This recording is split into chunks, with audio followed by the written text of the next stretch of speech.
everybody. Happy Thursday. Thank you all so much for tuning in to the PHNX Coyotes podcast. Don't forget to hit that like button, subscribe wherever you get your podcasts, and leave us a 5-star review. And we are here with Craig. PD is in Las Vegas. AWOL. Let's just be honest for about the playoffs. So we found not one, but two worthy replacements. I would say we're really excited to welcome our first ever agents to the show. Thank you. Brian and Scott Bartlett, welcome to the show. Thanks so much for joining us. Thanks. Yeah. Thanks for appreciate you having us. Thank you. Yeah, I know you guys weren't aware of this at the time, but this is actually an audition to fill PDC. Okay. So we'll see how it goes today. We'll try not to just talk over each other. That's probably going to happen. Yeah. We got a lot of downtime, so this is good. You got years of practice at that, right? Talking over each other. Exactly. Okay. Well, let's start by asking the obvious. What are you doing here in the Valley, especially in this weather? Go ahead, Brad. Yeah, it's part of our job is checking in with our clients and seeing people, and this is a little bit of a slower time for us as the teams start dwindling down in the playoffs. So we have a client here on the Coyotes, Clayton Keller, who we've known for a long time, is considered kind of a friend, I think, of ours as much as a client. So came out, meet with him, go over a couple things that are going on, a couple more things going on maybe than we thought when we booked the flights, but a couple things going on, get in around to golf and just kind of download from the season a little bit. I was going to say, you got to golf with Clayton Keller, so you got a first-hand. Well, I'm sure you've seen it before, but are all the rumors true? Could Kells really be on the tour at this point? I think he could, 100%.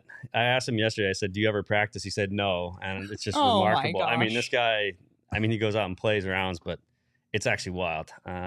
His accuracy, his short game's insane. He's known on the ice for his hands, and it's no different on the golf course. So I've gotten my butt kicked by him a bunch of times over the years. So he's got to give me about 10 strokes aside to even make it close. So it's really fun. He does have the sweet setup in his backyard, though, so he's got to be practicing for sure. I mean, Barrett Hayden tells me they go out there we're and have competition. We're staying over there while we're here. And this morning I was chipping golf balls from 70 yards and having his dog run. That was the workout for the dog. So we were on dog duty. He was chasing the golf balls. We took advantage of the time change, get up early while Kells is still sleeping. Yeah. get some sand work in for the dog. Yeah, help him out. Try to add some value here. That's awesome. So this is actually the first time we've had, amazingly, agents on our show. We've covered just about every other area. I mean, we had the commissioner of the NHL on our show. We've had coaches. We've had executives, players, politicians. Far too many politicians. I really want to get out of being a political writer, but more on that later. But how did you get into this business? Can you tell us? And obviously your dad had something to do with this, but maybe you can tell us the family story and the origin story. Yeah, I'll jump on that. We're extremely fortunate that my dad founded this business. It's actually a wild story. So he played college hockey at the University of Vermont himself back in the day, back when there was probably about 6 or 8 NHL teams. So when he was done, he's always your dad thanks you for that comment, by the way. Even before that, too, he was a stick boy for the Amherst. He was literally a stick boy for the Rochester Americans. Cherry, wow. Oh my gosh. So he was 11 years old, I think, and he was a stick boy. And it's even crazy. He was a stick boy, and the head trainer, he was maybe 17, 18, I think, a senior in high school, right? Yeah. Head trainer either disappeared or got disappeared or something. He ended up being the head athletic trainer with zero medical experience, anything, for when they won the Calder Cup. When he was in high school. He's like literally 17-year-old, just dude, was a stick boy. But you're in charge. I was telling the stories, pulling guys' tongues out from when they're choking their tongue. Totally different world. Yeah, you said they had a tongue stick. If somebody got hit too hard, you have to stick it in their mouth and pull their tongue back out of their throat. So, crazy stuff. Anyways, that was different world. One step back. More of those stories, please. Did he use leeches? So he went on to be a good youth hockey player and still actually holds some records for his high school team, which has folded long ago. So those records are safe, thankfully. But went on to play at UVM, and then he's got a real entrepreneurial spirit. Actually bought 3 motorcycles literally in a garage, opened a garage and said, hey, I'm going to start to sell motorcycles. And so he did that for about 5 years. And then he got to be buddies with some of the local pros. I mean, he was in his mid 20s, late 20s. The guys that were playing there were the same age, and just sold bikes to Teddy Nolan, Randy Cunningworth, all these legendary names. And that's how we got into the business. They just started asking him, hey, could you help me with my taxes? Could you do this? Could you do that? And then Randy Cunningworth, who's still my dad's best friend to this day, said, hey, I don't even have an agent. Would you mind calling up the GM? And my dad, yeah, sure. Okay. Who's the GM of the Sabres at the time? Scotty Bowman. And so my dad's first negotiation was with Scotty Bowman. He got him $5,000 more or something in 1983. And sure enough, hey, we got a business on our hands. And it was word of mouth. It was crazy at that time. And by the late 80s, he had half the Pittsburgh Penguins, literally. And since that day, really since kind of mid to late 80s, it's been a family business, and we've always had between 25 and 35 NHL clients since that day. So kind of a crazy story. And it's neat because we really feel that those values of helping friends and doing it for the right reasons and being relationship based, those are the type of things that have persisted in our business. And those are the things that really differentiate ourselves from kind of some of the bigger corporate entities out there. So, Brian, did you guys always know you were going to be agents? Was this always the idea? I mean, I think I probably knew that I would like to get in it. Like, we were around and we had guys, you didn't even know who they were, right? They were Olympians or NHL players would come just playing mini sticks with us in our basement or whatever, right? And through that process of playing mini sticks with good hockey players, I learned quickly that I was not going to be a professional hockey player. So like, all right, I got to find a way to kind of stick in this a little bit. I think Scotty, had the dream and executed the dream a little bit more of playing it a high level. So I think the plan probably always that I was going to be an agent. Scotty was going to be the client that let me retire. That didn't quite come together based on those commissions. We didn't quite pull the plan off. But yeah, I mean, I think we were around it. I think, we both studied stuff in school that would kind of give us the baseline of that.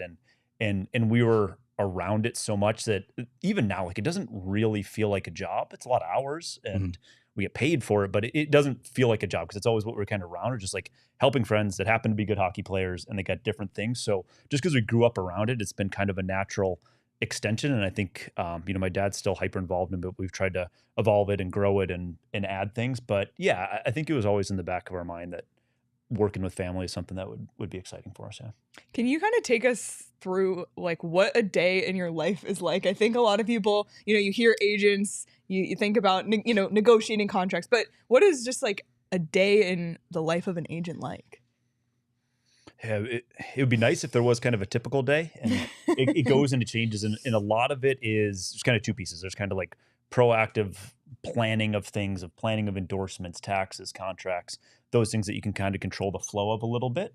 And then a lot of it is reactionary too, of what's going on. Is there an injury? Is there something else that's going on in somebody else's life, right? So you might get a call at 7 a.m. saying, hey, I want to bring my car back to Calgary. Can you help me figure that out? Like, okay, was not expecting to try to figure out international customs for a one-off car today, right? But then you figure that out. So it's really, for us, we try to be kind of that first point of contact for it, so you don't totally know what's coming, and kind of repeats what the situations are, but it's a lot of that. It's a lot of problem solving, a lot of putting out fires, while still trying to create a structure for the players where they can focus on what's happening on the ice and their training, that sort of things, of taking away distractions. But it varies a lot. I don't know. What's your day? Yeah, no, I think he nailed it. I think the way I think about it, honestly, it's like you're on call kind of for 9 months of the year. It's crazy. As we were talking about pre-show here, just the time zones involved, Pacific to Eastern is one thing, but then all of a sudden when you've got European clients and, guys in Sweden and in Germany and all those places, all of a sudden you're waking up to 20 text messages, right? And it's a really text and phone heavy business as opposed to email. It's not quite as corporate that way. So you're certainly on call. I would say 9 months of the year on those type of things.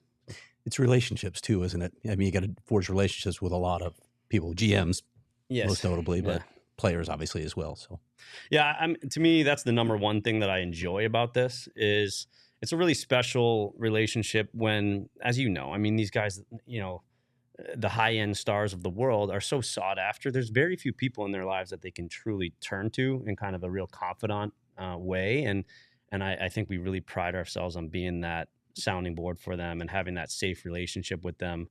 And it's a pride and joy for us to kind of help them through big decisions in their lives. I mean, at the end of the day, people forget this too often. They are just people underneath all of it. And they've got a lot of same concerns that you and I would have. And so to kind of be in that inner circle is really, I think, kind of the special privilege of the job, honestly. Yeah. So, and also further, I mean, obviously now with younger clients, we have to start to work on our pipeline and grow them. And so it's really rewarding to see the maturity and the growth in those type of young guys and then see them live that dream. If you feel like you've had a part of that, like I obviously never made it. As Brian said, I made hundreds of dollars a week in the East Coast League, killing it. But these guys are really, their first NHL games or that big life-changing contract and stuff, to feel like you've been a real part of that for for years in a lot of cases is special. You didn't adjust for inflation when you said that. Yes, 3 figures. 3 figure salaries. Oh man. Obviously there's no typical day, but can you kind of paint a picture of a typical year? Like, what's the busiest time of year? You had mentioned that this is actually kind of a slow time. So what are the busy times? What are the slow times? What does like an average, I guess, year look like? Mm-hmm. Yeah.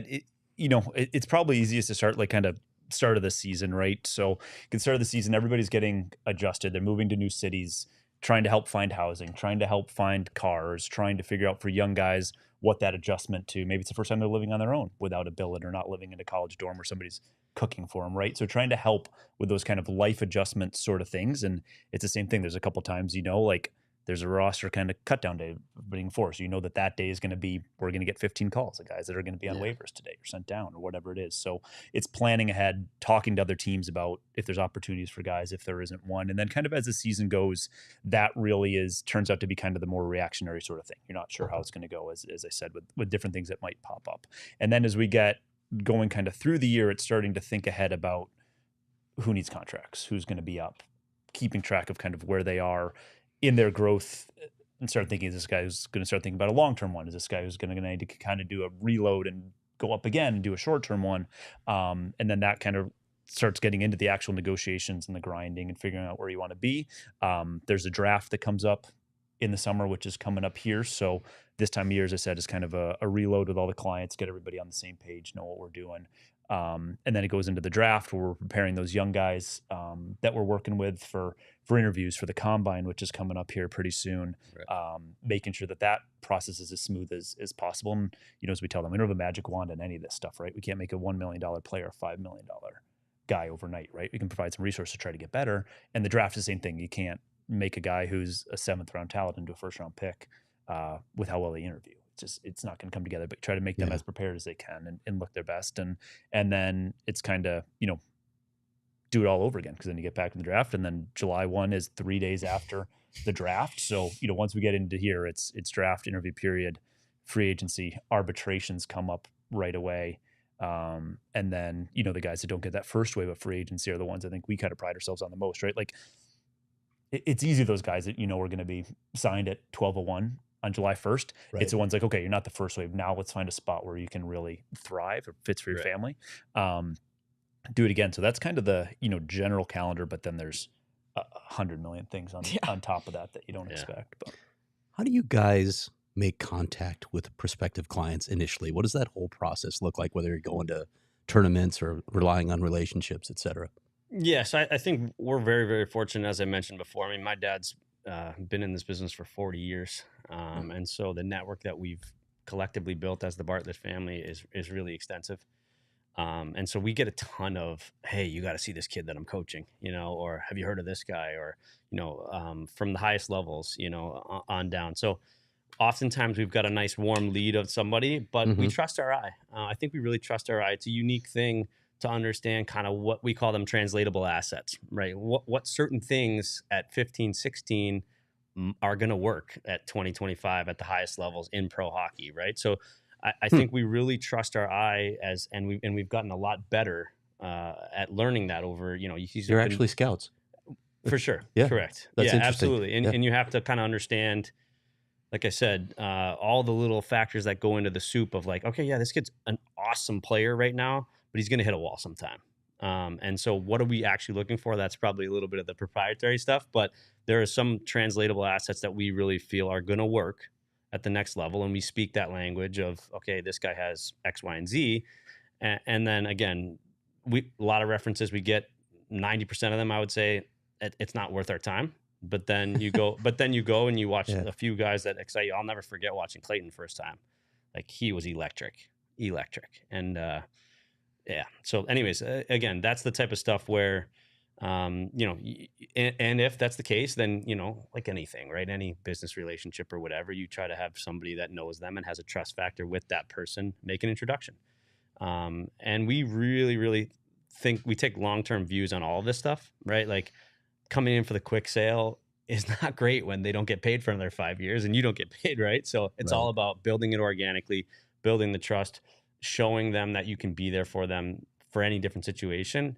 And then once it feels comfortable, then we kind of equate it to, all right, hey, it's an extended audition, or we're dating, right? We're not married yet, but we're dating. And in that case, you're not going out, you're not asking 10 different advisors the same question. You're trusting us, and we're going through the process, right? So that's kind of what it looks like, I would say. How have you honed that evaluation process as a scout? I mean, we our own viewers, are talent evaluators. They tell us who they like and don't like in a draft, of course, but it's an art, and you have to be trained in it. So how did you learn that craft?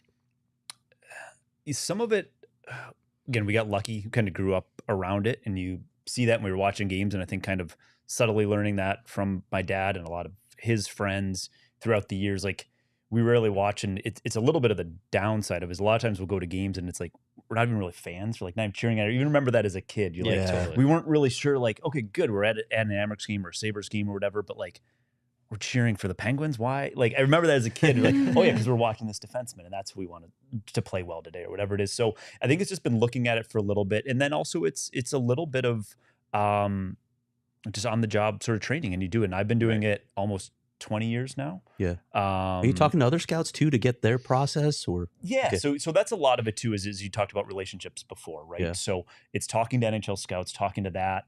It's changed a little bit, the landscape now. The NCAA schools used to really be recruiting guys super young, 14, 13. They were kind of the bleeding edge of it, of talking to guys, which was crazy. The NCAA has changed the rules that now you can't contact players until midway through their sophomore year, 10th grade year.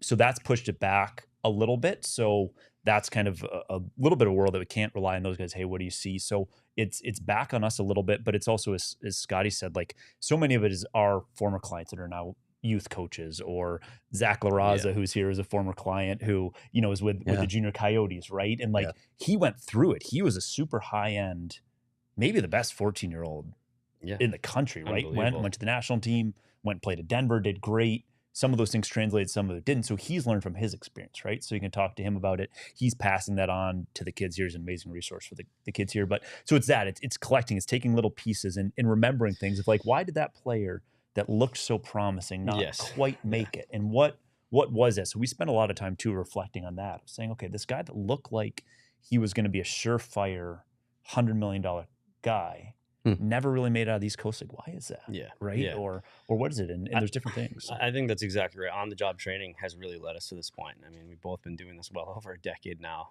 And you just, like he said, you just pick up little things like that. I think we pride ourselves on the relationships we have with NHL skill coaches, the Adam Nicholases of the world, the Brian Canes of the world. Some of these guys are really good friends of ours, and they have worked with our clients, and, understanding, getting to understand PJ Atherton's another one, getting to understand what they're seeing from that, Carpenter view of, okay, what little element is working here? Like, why unlocking the game, right? It's kind of playing chess instead of checkers, right? And so once you kind of can see that, it's easy to sort of identify it at a younger age, right?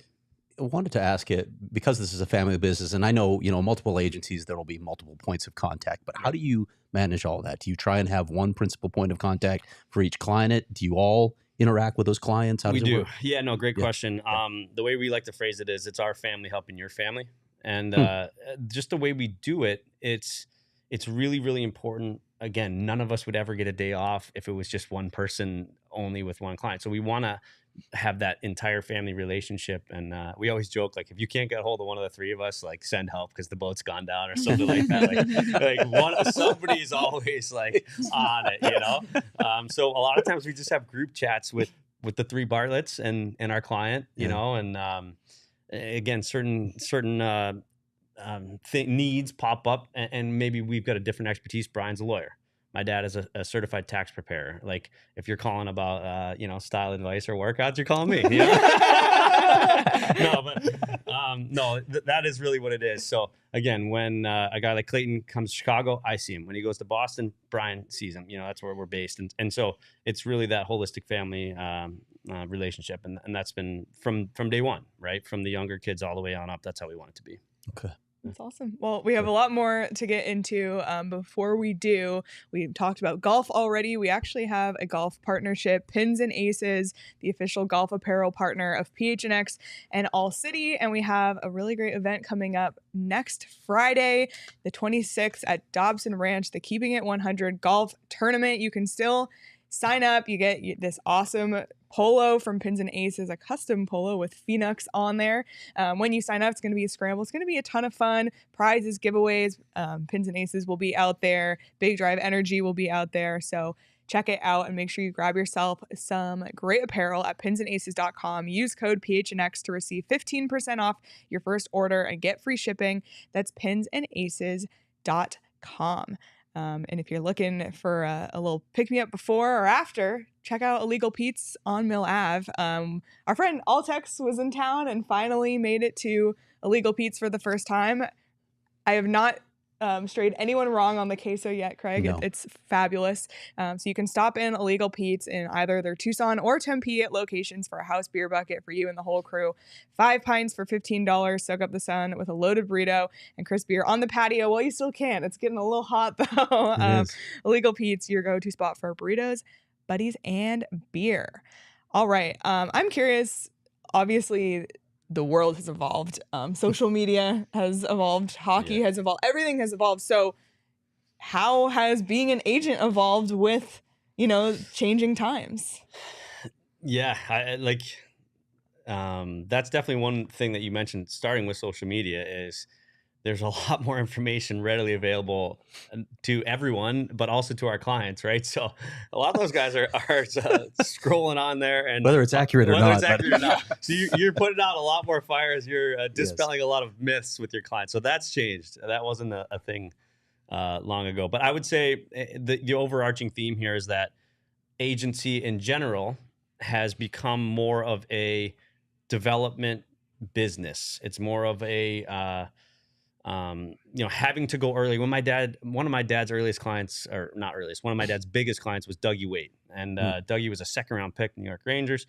My dad picked him up 2 years after the draft as a junior in college. Can you imagine that? There's 0 2nd round picks now that haven't had an agent for probably 5 years. Like, it's crazy. Right. So just the landscape of, okay, let these guys get good and then we'll pick the ones that we want later, that's changed. So now it's about, like we talked about, that holistic development. You have to have resources in every capacity from a young age, whether it's, strength training, nutrition, mental training, which we're huge on, mental emotional coaching, we call it.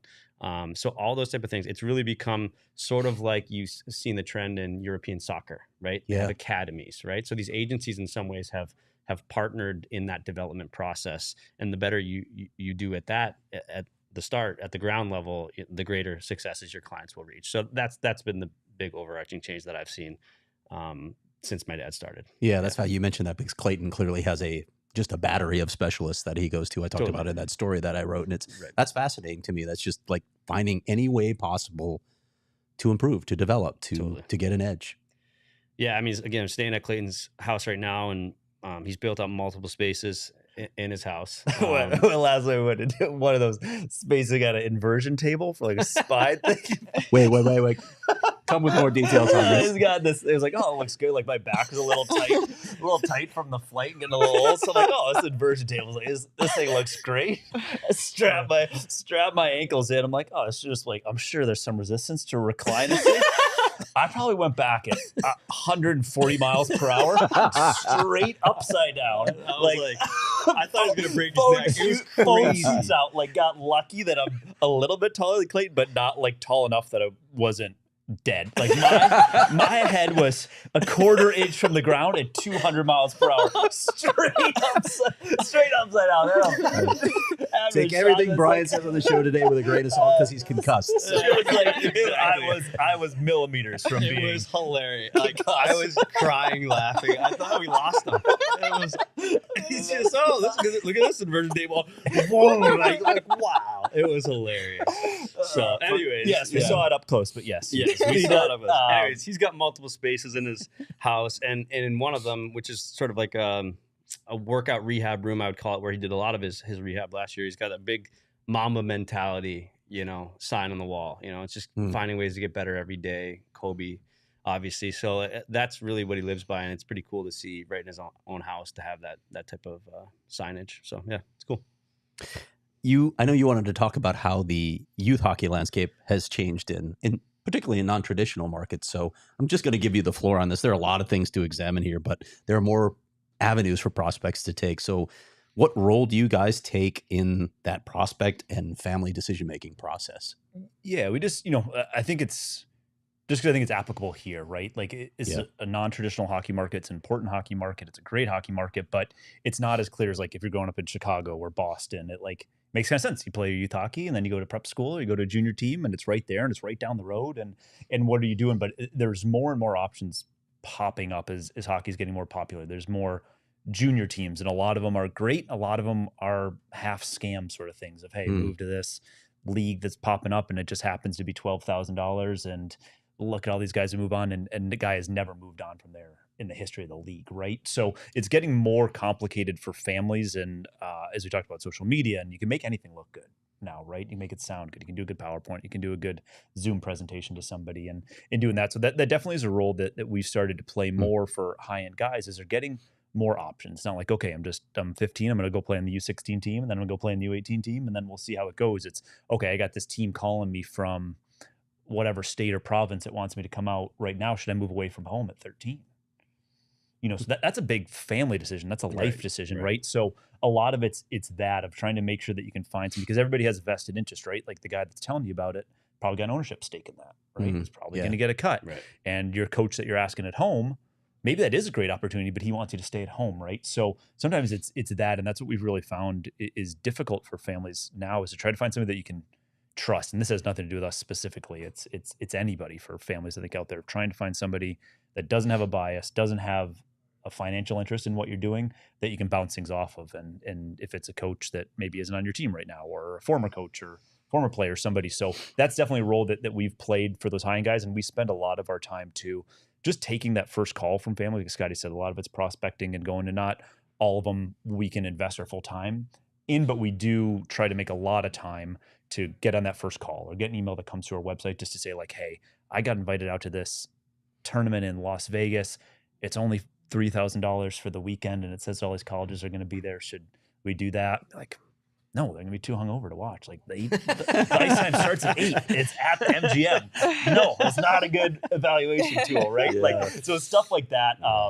We try the best we can and try to empower a little bit of that, because we don't even take it. I will just add to that too. Like I do think the non-traditional markets have really done a great job of building programs there that are sustainable and that have done a great job of talent development. So a lot of times we're kind of pulling the reins on the families of like, hey, you're fine right where you are. You know, stay right there, and there's no need to be chasing it. But there's, like as Brian said, there's tons of options now, and so helping families in non-traditional markets navigate those decisions, that's a big piece of it.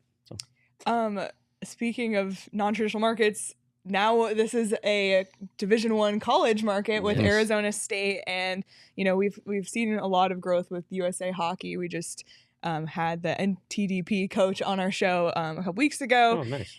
I just want to know about the college route. It seems like it's becoming more popular. It used to be that was strictly for Americans, and now we're seeing a lot of people from outside of the U.S. choosing the college route. Cale Makar is a great example of that. Your client. Yeah. Do you have you seen that the college route has become a more attractive and maybe even a more viable option for younger hockey players lately?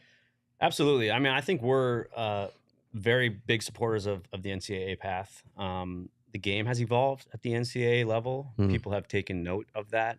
There used to be this stigma 15, 20 years ago, oh, it's just slap hockey, it's fast and hard and this, and there's no skill. But hey, I mean, you watch NCAA hockey, you'd be crazy to think there's no skill in playmaking there. I mean, you watch the Golden Gophers play this year, you watch BU, you watch some of these high-end teams. There's tons of skill up and down the roster. There's creativity. And we think it's a wonderful middle step maybe, where it's a really big leap from playing against 16 to 20-year-olds in junior hockey to go all the way to the NHL. Whereas going to college, you're playing against 22, 23, 24-year-olds. Maybe they aren't the most talented person in the world on that particular opposition team. Right. But the reality is you're still getting limited time and space. You're still having to learn puck protection skills, having to learn intensity skills, all those type of things. So it's become, I mean, the numbers don't lie. You start to see the quality high-end players who are choosing NCAA, right, as opposed to major junior like it would have been in the past, or staying in Europe. And then also the total numbers of players who are making the NHL out of the NCAA, they've both gone significantly higher. So again, I think NCAA has built a better product on the ice, and people are taking notice of it, and then it's starting to become a little self-fulfilling prophecy, a little momentum that way. Are there advantages to the NCAA route? I think the biggest advantage is you can control your timeline a little bit longer, right? If you play major junior, and again, we've had a lot of very successful NHL players come through major junior, JT Miller and Connor Murphy, and it's a great route for some people, but the NCAA allows you to elongate that runway a little bit, right? So you can play junior, you can play in the USHL, BCHL, AJ, wherever you want to play until you're 21. And then you have 4 more years of college. For the last couple of years, you've been freaking 6 years of college, right? With Kobe, you stayed forever, right? You never had to leave for a while. But anyway, so there's some guys, there's a 27-year-old in college last year, right? So that guy elongated. We had Johnny Walker here. He used to joke he was here for 9 years. Right, right. So like same thing, right? So you can elongate it realistically till you're 25. You know, and guys are going to develop and mature and grow at different times. If you go major junior, you have till you're 20 or 21, and you need to be ready to step into pro. If you're not quite there yet, then you start scrambling, right? So that's the primary advantage, I think. If you take everything else away, peel everything else away, peel away beautiful, mullet, all that stuff, right? The fluff away. The NCAA's primary advantage is it allows you to elongate your time period. And if you're ready after a year, like Kells, you can go. If you're ready after a year or two, like some of the Coyotes picks might be, like, then you can leave at 19 too. You don't have to stay till you're 25, but it allows it if you need it. And certainly, as you know, I mean, you guys are smart hockey people. It does create a certain bit of leverage that's not available to major junior players. Yep. And you see it year after year, every spring. The high end guys are stepping right in, burning years, playing games in the NHL. Right off the hop, right? They're parachuting in, they're doing that. There is far less incentive on the other side of that from the major junior perspective, or even European perspective, to do that. There's just that increased leverage point for NCAA. And so that certainly is an added benefit to what Brian talked about, the extended timeline and the development against men. We could do a whole show on the CHL, NHL agreement, but that's for another day. So. It's interesting. Go ahead. Oh no, it's time to talk about the elephant in the room, I think. All right. Yeah. Okay. You want me to ask that one? We've arrived. Yeah. Go ahead. So you came in right after the fireworks? We did. What was your reaction to the Tempe vote, and what are your thoughts, and what does the chatter sound like around the agent world?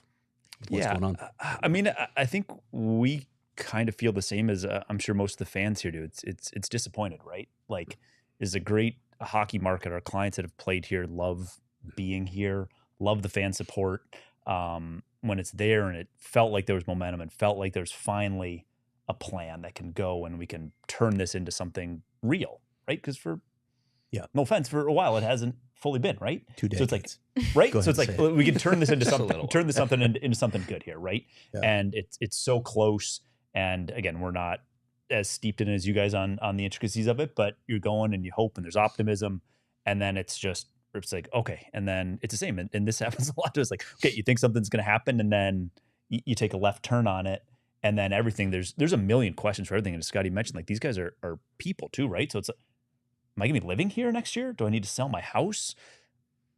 Where are my kids going to go to school next year for older players? Like, my wife has a job too.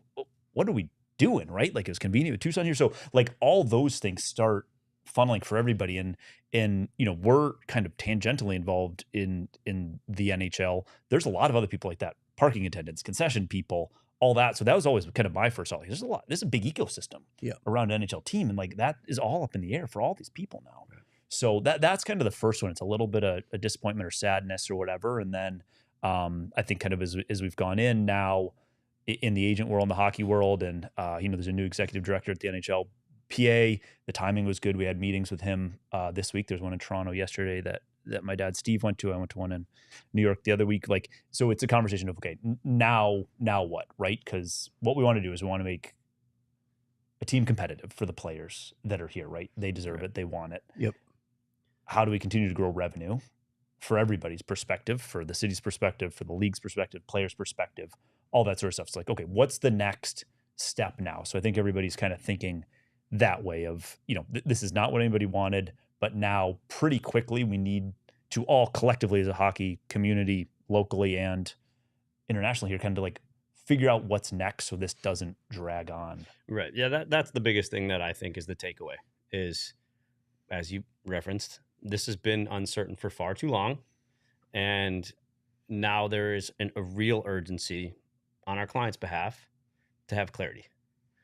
We need to have clarity. Again, Clayton, I'll just use him. He's in the prime of his career. He took a huge step this year. He's going to take another step next year.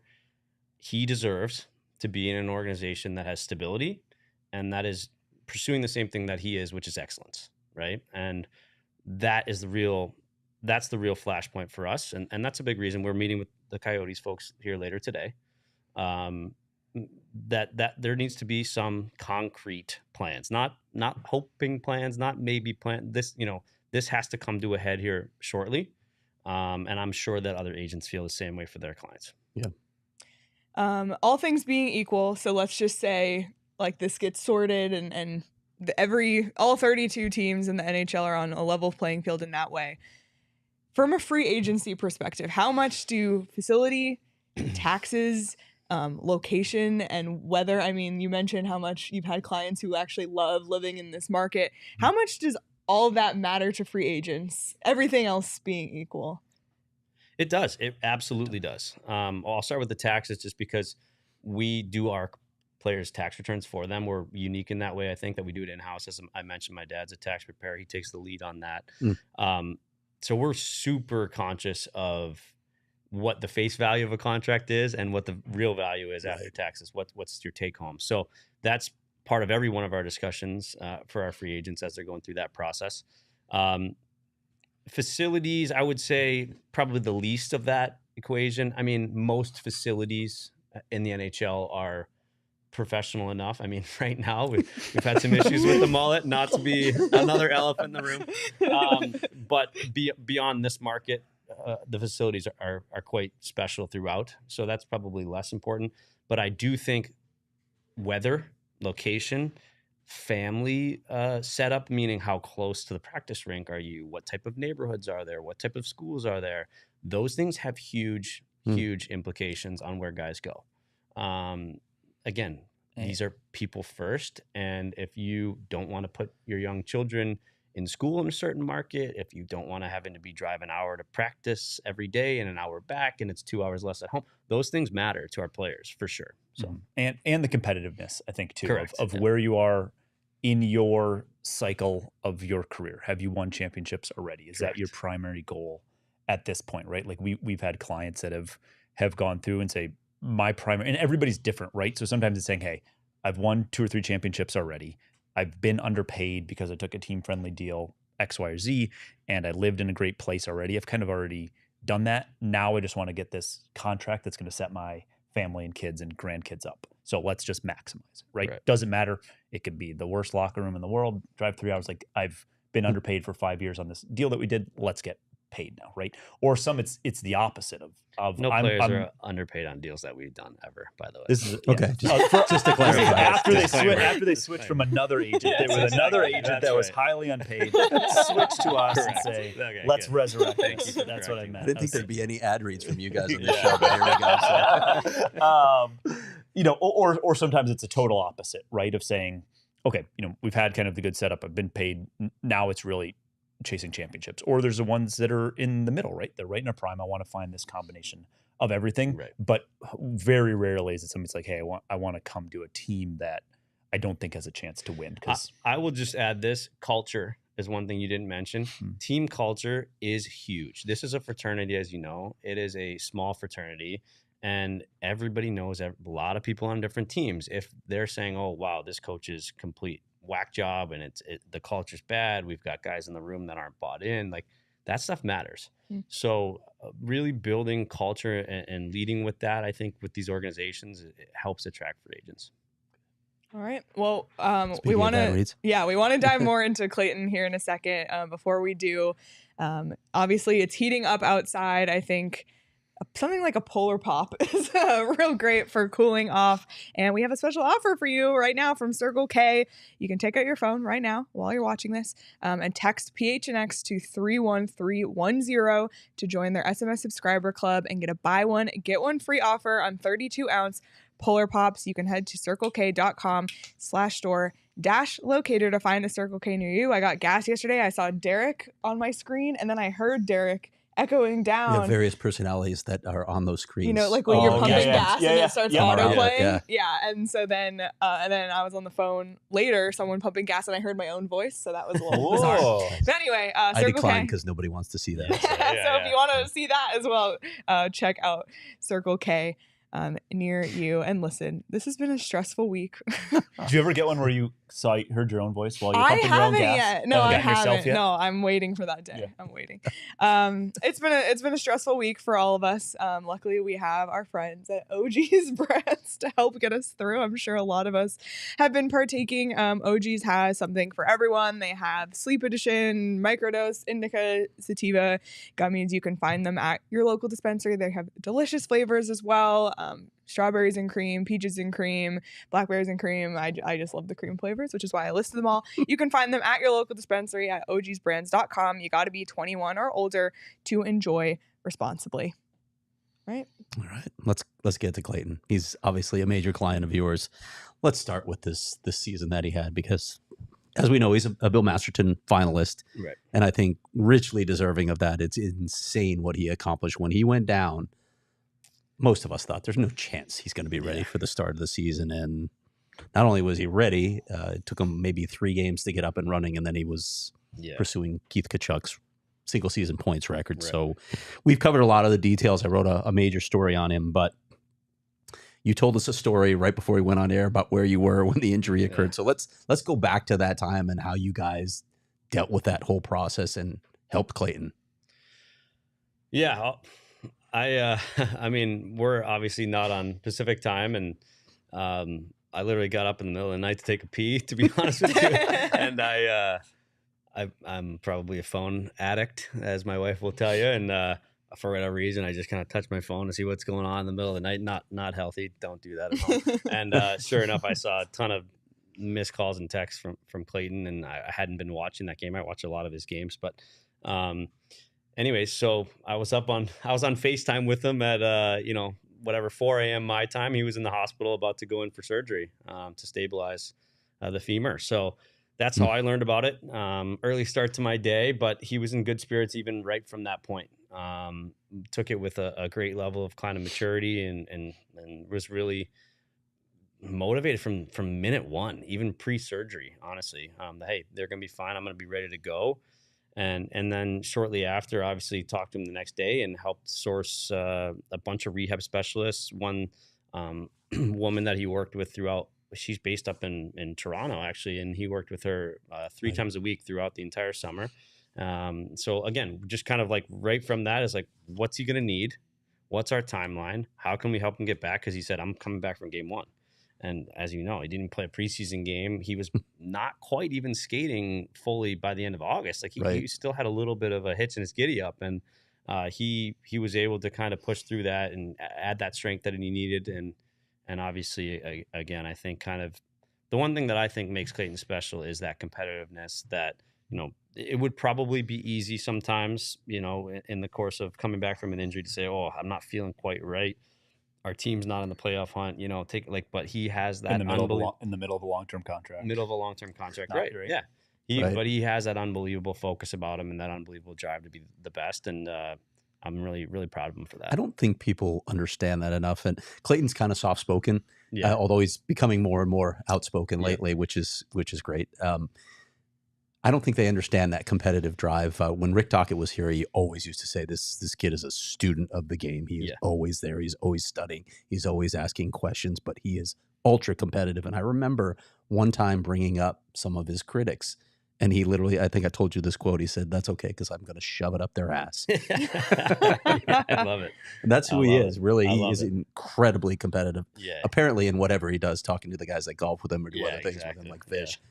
But we don't pose much of a challenge on the golf course for him. Yeah, we did not get out the fullest competitive easy spirit there yesterday. No, but that's exactly right. I've always called him the comeback kid. That's kind of a name I've called him since he's been, 15, 16. It would just eat at him if he had a game that he didn't feel he played his best, right? And I would have to kind of be the voice of reason, like, hey, you're fine. You're the comeback kid. Like you're gonna be great next game. And certainly, sure enough, he would come back and perform to that next higher level. He'd push himself that way. So incredibly motivated, incredibly competitive. Like I said, we talk about, it's called the growth mindset. We talk about that all the time.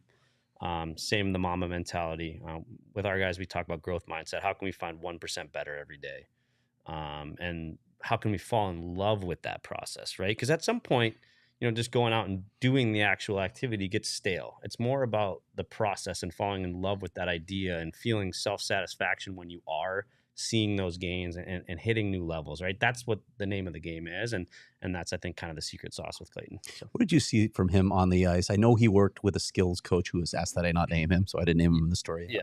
But there were little tweaks in his game, ways to attack space, ways to take advantage of his skill set. I'm curious, from your perspective and knowing now that you guys are basically talent evaluators as well, what you saw different in his game this year that allowed him to tie Keith Tkachuk's single season record that had stood for since his team arrived. Yeah. Really what that comes down to is being a little bit more tactical and strategic. There had been sort of this, hey, we've got to play on the interior. We got to get to the dangerous scoring areas. We got to do some of those things. And then we really, I think we're able to, with the help of the skill coach, I shouldn't say Clayton was able to tailor his game a little bit more to his specific skill set and understand that, yes, I have to get to those dirty interior areas in order to score, but it's about timing. It's about understanding when in a sequence of play you actually need to be there and when you're just there burning energy and wasting time really in the offensive zone. So it's about using space, as we talked about, and using kind of a better understanding of sequential plays to understand how to get to those areas as a not 6'3" player to be effective in the dirty areas without, again, just burning 30 seconds of a shift in a battle for no reason, right? That's really what I think the crux is. Speaking of comeback kid, not only did he come back, but he tied Keith Tkachuk's single season point record for the Coyotes. Just an unbelievable year. How much were you in contact with him throughout the season as he was chasing that record? And, I know hockey players are usually pretty humble and don't, it's about the team, but was he, did he have his eye on that record? And what was that conversation like? No, he didn't. I think we talked about the competitiveness and stuff. Like, I think Clayton's trying to win and score every day anyway. So it's not that different in the records. I think that he's chasing is you want to get those ones, but those are the byproduct of how he's trying to play anyway. So I don't think he changed his game. Like sometimes you'll see guys when they're getting close to a record, they start cheating it a little bit, right? Or they start giving up on one area to try to get another. And you've seen that time and time again with different teams, and it ends up hurting the overall output. And I think that's what's impressive about, I think, Kells in the process that he went through this summer. Again, especially with, this was not a cap salary team, right? Like there's some very good players here, excellent ones to play with, but it's not Marner, Nylander, and Matthews, right? Like of chasing these numbers. So I think that was it, that he was trying to drive wins and try to do that. So I think that was a focus when it started coming. Was he aware of it? Does he have Twitter? Yes. Did he see it? He's got a relationship with the guy as well. Was he excited about it? Yeah, exactly. Did we encourage him to keep the puck? And he said, I already got it. Don't worry about it. Yes. All those things. And now, but he's not resting on that, I'm sure. Right, maybe more. He's probably more pissed he didn't break it. Yeah. He's like I'm not here tired. That probably pisses him off more than. I know Christian Fisher is pissed because he had a text message apparently ready to send to Keith as soon as Clayton broke the Well, Keith is a great guy. Yeah, he'd be the happiest guy if he did. So. Yeah, he was exactly. Yeah. He was so supportive of him the whole time. Go ahead, Leah. And I guess just speaking of like wanting to break it, what's next for him in terms of his development and his production? Yeah. again, obviously significant uncertainty here going on, but Clayton has always done a great job of focusing on himself and focusing on his game and diving in on that front. So he'll put the work in the summer. Again, going back to identify a couple areas, I think a few tweaks to even take it to a higher level. Last summer was a rehab summer, right? And now hopefully we can attack it a little bit more. He can attack it a little bit more in the strength and conditioning side and really even try to kind of mature his body a little bit further. So I think that's primary focus number one here. Okay, before we let you go, I have to ask about your own playing careers, whether it was just knee hockey when you discovered. I did get a little further. Yeah, he was the captain of our high school hockey team. So which high school was this, by the way?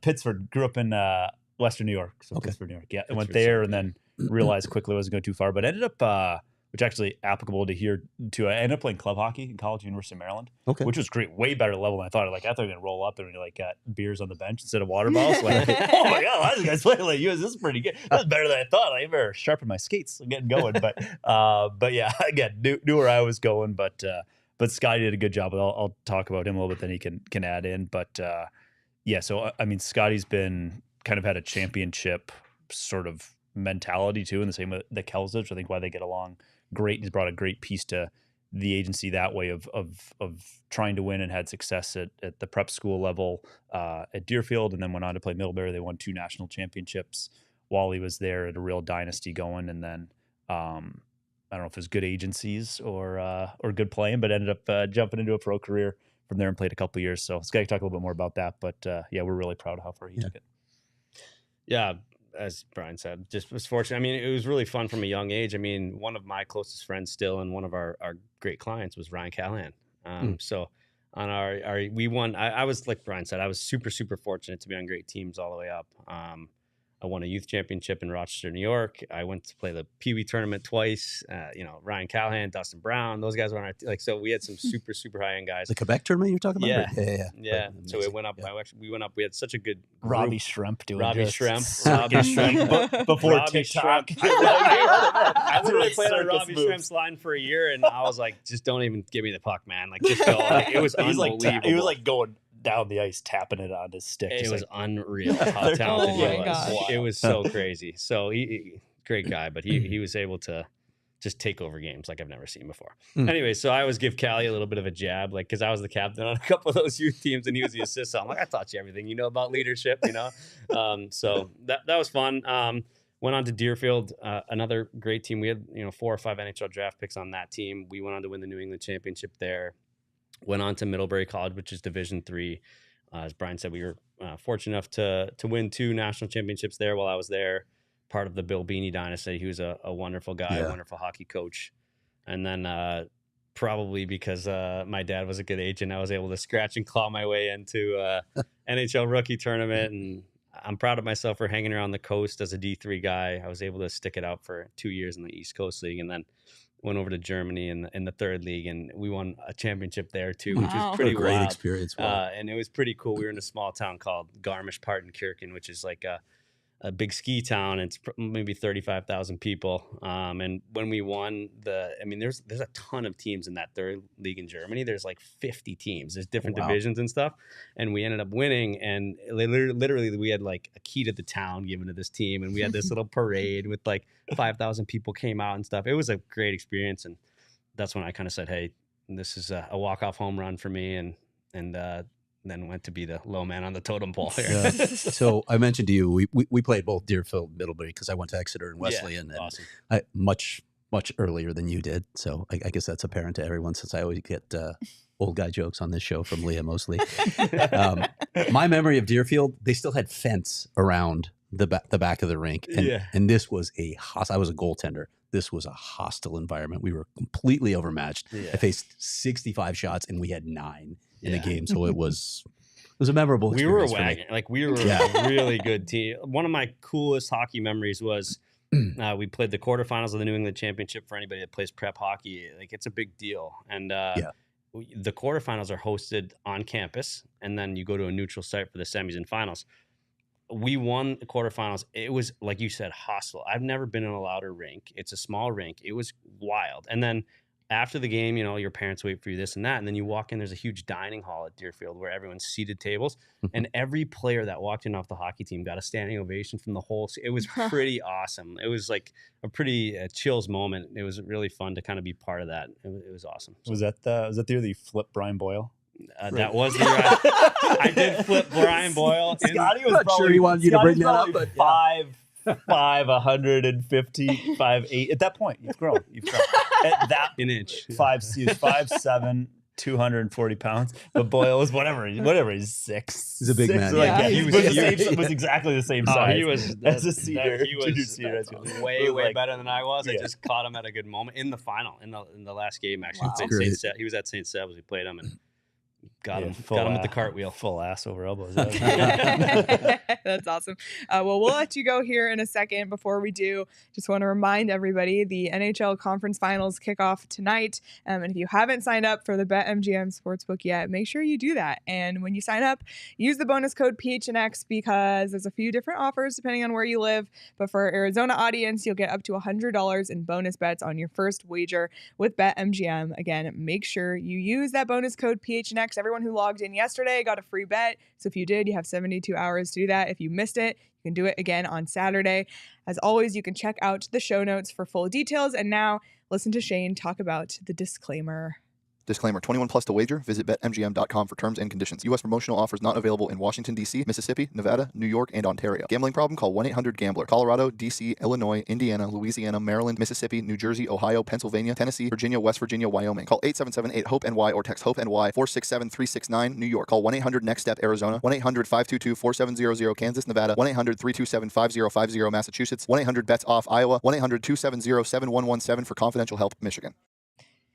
Thank you, Shane, for that. And thank you to Four Peaks for being my partner this week through some stressful times. We're literally best drinking brewery in town if you have time.